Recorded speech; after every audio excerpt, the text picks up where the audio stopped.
este vídeo realizaremos una introducción a los conceptos básicos de geometría como curvas abiertas, cerradas, polígonos, convexidad y polígonos regulares. También veremos la definición de triángulos, el concepto de altura de un triángulo y cómo lo utilizaremos para calcular el área de dicho triángulo. Definiremos curva abierta como una curva dibujada en el plano de manera que sus extremos no se junten. Si dicha curva no se corta consigo misma, la llamaremos simple. En el caso de que se corte consigo misma, la llamaremos no simple. De manera análoga, una curva cerrada es aquella curva en la que los extremos se tocan, definiendo una zona que está dentro y una zona que está fuera. En el caso de una curva cerrada simple, llamaremos figura geométrica a la región encerrada por dicha curva. Hay muchos tipos de figuras geométricas. Aquí vemos 4 ejemplos de figuras geométricas en las que la curva que delimita puede tener zonas curvadas o puede tener zonas rectas. En el caso concreto de que una figura geométrica esté delimitada por lados rectos, se llamará polígono. Dentro de los polígonos existen lo que llamamos polígonos cóncavos y polígonos convexos. Informalmente se puede decir que los polígonos cóncavos son polígonos que tienen una muesca hacia adentro, mientras que los polígonos convexos no. Una definición rigurosa de convexidad es la siguiente. Un polígono se dice convexo si todas sus diagonales están incluidas dentro del polígono. Para ello entenderemos como diagonales como aquellos segmentos que unen dos vértices no adyacentes. Veamos con un ejemplo y aplicando la definición si este polígono sería convexo o no. Si intentamos trazar todas las diagonales de este polígono, primero tenemos que tener claro lo que son los vértices adyacentes. Por ejemplo, si marcamos este vértice, sus vértices adyacentes serían los vértices que tiene a los lados, que tiene como vecinos, que serían estos dos. No tiene sentido unir dos vértices adyacentes porque lo que tendríamos sería un lado, no una diagonal. Así pues, si procedemos a unir todos los vértices no adyacentes de dicho polígono mediante segmentos, si unimos todos los vértices no adyacentes, obtenemos 5 diagonales, de las cuales 4 están contenidas dentro del polígono, pero una sale fuera. Por lo tanto, este polígono sería cóncavo, no sería convexo. En este otro ejemplo, si unimos todos los posibles pares de vértices no adyacentes, obtenemos que todas las diagonales que salen, también son 5, estarían todas contenidas dentro del polígono. Por lo tanto, dicho polígono sería convexo. Una familia especial de polígonos son los llamados polígonos regulares. Los polígonos regulares son aquellos cuyos lados son todos de la misma longitud y los ángulos que forman un lado con su consecutivo es siempre el mismo. Se conoce ya desde la antigua Grecia que existen infinitos polígonos regulares. Aquí tenemos los primeros polígonos regulares de 3, 4, 5 lados, hasta el dodecágono que tendría 12 lados. Se observa que si vamos aumentando el número de lados, la forma se va asimilando a la de un círculo. Una idea importante es que no hay que confundir el nombre de un polígono con su versión regular. Por ejemplo, no hay que confundir pentágono con pentágono regular, dado que hay muchos pentágonos que, aun sin ser regulares, cumplen la definición de pentágono. Por ejemplo, en este vídeo tenemos dos pentágonos. El de la izquierda siempre es un pentágono regular, de forma que si lo muevo o intento cambiar el tamaño de sus lados, todos los lados tienen que ser siempre los mismos y los ángulos que forman han de ser siempre el mismo. Es indeformable, por así decirlo. Mientras que el de la derecha es un pentágono porque tiene 5 lados, pero se puede moldear, se puede cambiar la forma, se puede incluso convertir en un polígono cóncavo, como estoy haciendo ahora, y aún así seguiría siendo un pentágono, porque tendría 1, 2, 3, 4 y 5 lados. Lo que quiero expresar con esto es que, aunque la idea más famosa de pentágono es la de pentágono regular, que sería la imagen de la izquierda, existen muchos infinitos polígonos más que cumplen la definición de pentágono. Veamos un caso particular de polígonos, que son llamados triángulos, que son simplemente polígonos de 3 lados. Los triángulos se pueden clasificar según 2 criterios, bien por sus lados o bien por sus ángulos. Según sus lados, los podemos clasificar primero como equilátero, donde todos los lados miden lo mismo. Este sería un ejemplo del triángulo equilátero. El triángulo equilátero es el único triángulo que además es polígono regular y sería también indeformable. Como todos los polígonos regulares, serían indeformables. Si intentamos dibujar otro triángulo equilátero con lados más pequeños, obtenemos una figura que se llama semejante, que significa igual forma pero de distinto tamaño. Los triángulos equiláteros tienen como ángulos interiores 60, 60 y 60.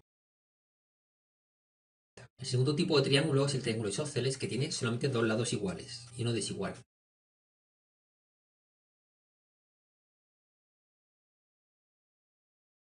Y el tercer tipo sería el triángulo escaleno, porque no cumple ninguna propiedad específica, tiene los 3 lados diferentes y no cumple nada. Si clasificamos los triángulos por sus ángulos, tendríamos triángulos acutángulos, rectángulos y obtusángulos. El triángulo rectángulo es aquel que tiene un ángulo recto, solo uno, no puede tener más. La figura se muestra, aunque tenga un solo ángulo recto, sería rectángulo. El acutángulo tiene que cumplir que sus 3 ángulos sean agudos, es decir, que sean menores de 90 grados. Los triángulos obtusángulos son aquellos que tienen un solo ángulo obtuso, no puede tener más. Si deformo el triángulo y hago que sus tres ángulos sean agudos, se convertiría en acutángulo. Y si lo deformo de manera que algún ángulo sea obtuso, sería obtusángulo. Pongo el triángulo rectángulo entre medias porque se puede considerar un caso frontera. Si yo cojo un triángulo acutángulo y lo deformo hasta convertirlo en obtusángulo, en algún momento ha pasado por el caso frontera de rectángulo. Ahora veremos la definición de altura de un triángulo. La altura es el segmento que va de un vértice perpendicularmente sobre el lado opuesto llamado base, o su prolongación en caso necesario. Esta sería la definición rigurosa que podemos encontrar en cualquier libro de texto. Veámoslo con una idea. Supongamos que el triángulo es un edificio. Tenemos la pirámide del Museo del Louvre como ejemplo. En este caso tenemos claro cuál es el suelo, cuál es el lado del triángulo que está tocando el suelo, que es el lado que le llamaremos base, y supongamos que nos subimos al punto más alto del edificio, que sería marcado con un punto amarillo, y dejamos caer una piedra desde arriba. Si imaginamos la trayectoria que realizaría dicha piedra, pues caería de forma recta y perpendicular al suelo. El segmento que ha trazado la piedra al caer es lo que se llama la altura del triángulo. En este caso es fácil de visualizar porque la base, el suelo, corresponde con nuestra idea de suelo. Pero si tuviéramos, por ejemplo, la foto torcida de esta forma, tendríamos que realizar un mayor esfuerzo para imaginar que ese es el suelo, que ese es el punto más alto y que la piedra caería siguiendo esta trayectoria. Esta es la idea de altura de un triángulo. Aún así, un error conceptual que tienen muchos alumnos es el de pensar que un triángulo solo puede tener una altura y solo puede tener una base. Principalmente porque los libros de texto suelen mostrar siempre el mismo dibujo y mostrar como ejemplo, como base, el lado que está abajo del todo. En realidad, un triángulo tiene tres lados y de esos tres lados cualquiera puede ser la base. Y fijada la base, existe una altura asociada a dicha base. Por ejemplo, supongamos que tenemos el siguiente triángulo, que es de tipo acutángulo, o rectángulo, o obtusángulo. Si fijamos la base como el lado de abajo, ese sería el punto más alto y este sería la altura del triángulo, que sería la trayectoria que haría la piedra al caer de forma perpendicular al suelo. Fijamos lo que ocurre cuando el triángulo se vuelve obtusángulo, que es que la piedra caería fuera del edificio, obviamente. Si dejamos caer una piedra del punto más alto, caería fuera. En ese caso, la altura llegaría hasta la prolongación de la base. Por eso la definición dice que la altura es el segmento que une el vértice con la prolongación de la base en su caso. Si marcáramos como base otro de los lados, por ejemplo, el lado de la derecha, entonces el punto más alto sería el vértice de la izquierda y esa sería la trayectoria que realizaría la piedra al caer hacia el suelo.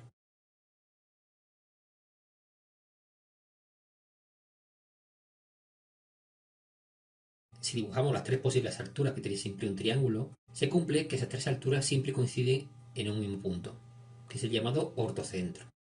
Si hacemos variar el triángulo, las alturas van cambiando y el ortocentro también, pero parece que siempre se mueve dentro. Aunque si el triángulo se vuelve obtusángulo, vemos que el ortocentro sale fuera del triángulo. La prolongación de las alturas se cortaría fuera del triángulo, mientras que en el caso del triángulo rectángulo se cortaría justo en un vértice. Eso tiene lógica porque en los triángulos acutángulos el ortocentro está dentro y los obtusángulos el ortocentro está fuera. Entonces el triángulo rectángulo, que es un caso frontera entre uno y otro, podría tener el ortocentro también en un caso frontera entre uno y otro, ni dentro ni fuera, sino justo en el borde. Para calcular el área de un triángulo se utiliza la conocida fórmula área es igual a base por altura partido por 2. Una cuestión importante es que para calcular el área de un triángulo nos sirve cualquiera de sus bases. En la fórmula no especifica qué base tenemos que usar. Podemos elegir cualquiera de sus bases y fijada la base calcular su altura correspondiente. Por lo tanto, siempre tendremos tres opciones para poder calcular el área. Tres lados que elegiremos como base y su altura correspondiente. Es opción nuestra elegir la que más nos convenga o la que más fácil nos resulte. Por ejemplo, supongamos que tenemos este triángulo, típico triángulo acutángulo que encontramos siempre en los libros de texto. Si yo eligiera este lado como la base, ¿cuál sería su altura? Bueno, pues si ese lado que en la base fuera el suelo del edificio, ¿cuál sería el punto más alto del edificio? Sería este el punto más alto. Y si de ese punto más alto lanzara una piedra, entonces más o menos caería, así no, tendría que caer perpendicular al suelo, más o menos así. Esa más o menos sería la altura del triángulo. La longitud de la base no es muy complicada de averiguar, se puede calcular por Pitágoras, pero la longitud de la altura no es tan fácil de hallar. Si bien ese producto de esas dos longitudes me dará el área, no es tan fácil calcularlo en este caso. Podemos buscar otra combinación base y altura que me sea más fácil. Así probemos con ese lado y llamemos base a ese lado inferior. Si ese es el suelo, entonces el punto más alto sería este de aquí. E imaginamos que desde ese punto lanzamos una piedra que caería hacia el suelo. Las piedras no caen de forma oblicua, sino siempre caen perpendiculares al suelo. De esta forma, la altura sería justamente esa de ahí. Un segmento que va del vértice hasta la base perpendicularmente. En este caso sí es fácil calcular la longitud de la base y de la altura. Si cada cuadrito del papel cuadriculado mide una unidad, pues mediría 7 cuadritos, 7 unidades la base y 4 unidades la altura. Por lo tanto, el área sería 4 por 7 partido por 2, que es igual a 14 unidades cuadradas. Este ejemplo es muy fácil de visualizar porque es el típico ejemplo del triángulo que aparece siempre en los libros de texto, con el triángulo apoyado en un lado, que es muy fácil utilizarlo como base, pero supongamos que tenemos este triángulo. Este triángulo no está apoyado sobre ningún lado y para colmo es obtusángulo. Vamos a ver qué ocurre. ¿Cómo podemos calcular el área de dicho triángulo? Lo primero tenemos que elegir un lado como base. Tenemos 3 opciones, tenemos que elegir la que más nos convenga. Por ejemplo, elijamos este lado como base. Si esta es la base, es decir, este es el suelo del edificio, el punto más alto será este. Y si dejo caer una piedra desde el punto más alto, no caerá así, que no puede caer oblicuo al suelo, sino que tiene que caer siempre perpendicular al suelo. En este caso podemos calcular la longitud de la base usando Pitágoras, pero la longitud del lado no es muy fácil de calcular. Se podría calcular, pero no es de una manera, no es inmediato. Y podemos encontrar alternativas más fáciles. Si elegimos este lado como base, es decir, si este fuera el suelo del edificio, el punto más alto sería este. Y si dejo caer una piedra desde el punto más alto, ¿cómo caería la piedra? ¿Así? Así, obviamente no. Las piedras no caen de forma oblicua hacia el suelo, ¿no? Tenemos que visualizar bien cuál es el suelo y cómo es la gravedad. Así no podría caer una piedra, si le dejamos caer a plomo, sino tendría que caer de forma siempre perpendicular al suelo. Caería perpendicular al suelo de esta forma. Recordemos que en el caso de los triángulos obtusángulos, la altura llega hasta la prolongación de la base, como dice la definición. En un edificio de esta forma, la piedra caería fuera del edificio, pero seguiría llegando al suelo. Si medimos cuánto mide la base, que en este caso mide 4, y cuánto mide la altura, que en este caso mide 7, podemos calcular fácilmente el área del triángulo, que sería 7 por 4 partido por 2, que es igual a 14, igual que en el caso anterior.